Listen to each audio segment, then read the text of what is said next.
Assalamualaikum warahmatullahi wabarakatuh. Perkenalkan, nama saya Bagas Setia Pambudi dari kelas PPKH 5A. Di sini saya mendapatkan tugas lanjutan terkait kelembagaan usaha peternakan di dalam bidang agribisnis dalam sumber daya lokal. Di sini kita lanjut 1.6 yaitu Kapita Selekta Agribisnis Peternakan. Pembangunan agribisnis peternakan pada awal milenium ketiga menghadapi tantangan yang tidak ringan, yaitu persaingan antara daerah sebagai konsekuensi pelaksanaan otonomi daerah. Permasalahan tersebut, paradigma pembangunan peternakan ditempuh dengan visi baru, yaitu terwujudnya masyarakat yang sehat.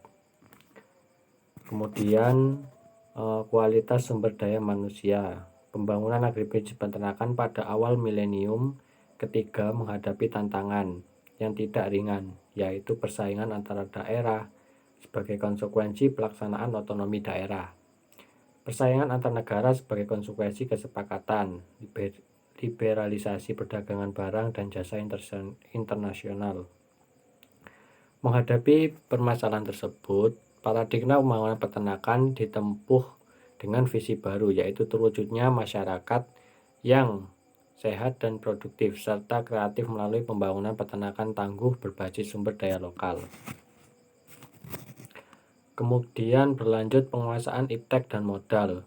Akumulasi kapital dan perkembangan teknologi telah menjadi sumber pertumbuhan ekonomi terpenting banyak di negara pada beberapa tahun terakhir ini. Akumulasi kapital yang juga disebut investasi dapat meningkatkan pembangunan sehingga dapat meningkatkan output atau produksi marginal, yang selanjutnya dapat mendorong peningkatan pendapatan masyarakat. Kemudian konsistensi dan keberlanjutan program. Kemajuan teknologi merupakan hasil ilmu terapan dan pengetahuan baru yang berbasis keilmuan. Kemajuan teknologi baru dapat meningkatkan produksi dengan cara meningkatkan skala spesialisasi dan meningkatkan efisiensi agribisnis. Pembangunan baik mewujudkan swasembada pakan sudah banyak dilakukan, kemudian karena tidak konsisten, tidak terpadu, dan tidak berlanjut pada setiap era pemerintahan. Ketidakkonsistenan kebijakan dapat dilihat pada saat pemerintah melaksanakan program peningkatan, kemudian mengimpor bahan pangan, dan lain sebagainya.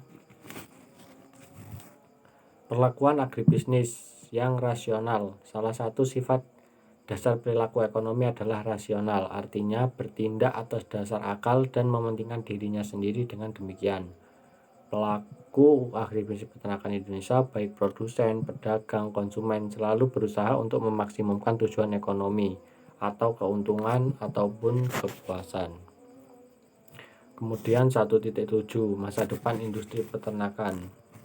Pada sistem pasar global, barang dan jasa akan mengalir dari negara maju ke negara berkembang atau negara miskin, dan tentu saja memberikan keuntungan yang besar bagi negara maju. Perubahan dunia yang ditandai dengan perdagangan bebas akan berpengaruh terhadap kelangsungan masa depan industri peternakan Indonesia. Dengan mencermati berbagai perkembangan pada industri peternakan di tanah air selama ini, dapat diduga bahwa sistem pasar global akan memberikan pengaruh negatif terhadap masa depan industri peternakan. Kemudian 1.8 peternakan sebagai basis ekonomi. Sektor pertanian merupakan sektor andalan perekonomian nasional, strategis dalam menopang perekonomian regional maupun nasional. Pada tahun 2004, subsektor peternakan menyumbang 12,71% terhadap PDB atau produk domestik bruto pertanian dan 1,94% terhadap PDB nasional. Untuk mengetahui kemampuan subsektor peternakan sebagai basis perekonomian suatu daerah, dapat dilakukan analisis dengan metode location quotient. Metode location quotient (LQ) merupakan perbandingan antara pangsa relatif pendapatan sektor pada tingkat daerah terhadap pendapatan total daerah dengan pangsa relatif pendapatan sektor 1 pada tingkat nasional terhadap pendapatan nasional. Kemudian 1.9 bioterorisme flu burung. Kajian mengenai flu burung selama ini masih terbatas pada sudut pandang ilmiah dan ekonomi, padahal tidak tertutup kemungkinan penyakit ini juga berkaitan dengan bioterorisme, yaitu tindakan teror dengan menggunakan agen biologi untuk menyebarkan penyakit pada manusia, hewan, maupun tanaman.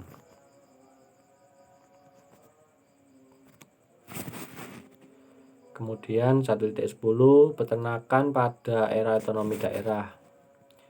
Degradasi kelembagaan peternakan di daerah otonomi sedikitnya disebabkan oleh dua hal. Pertama, dari sisi ekonomi, peranan peternakan terhadap pendapatan daerah maupun pendapatan nasional masih sangat rendah, yaitu sekitar 3%. Kedua, peternakan meskipun memiliki nilai strategis tetapi tidak bernilai politis, baik dari sisi komoditas maupun di tingkat legislatif. Terima kasih. Mungkin penyampaian dari saya cukup sekian. Apabila ada kurang atau salah kata, mohon maaf yang sebesar-besarnya. Wassalamualaikum warahmatullahi wabarakatuh.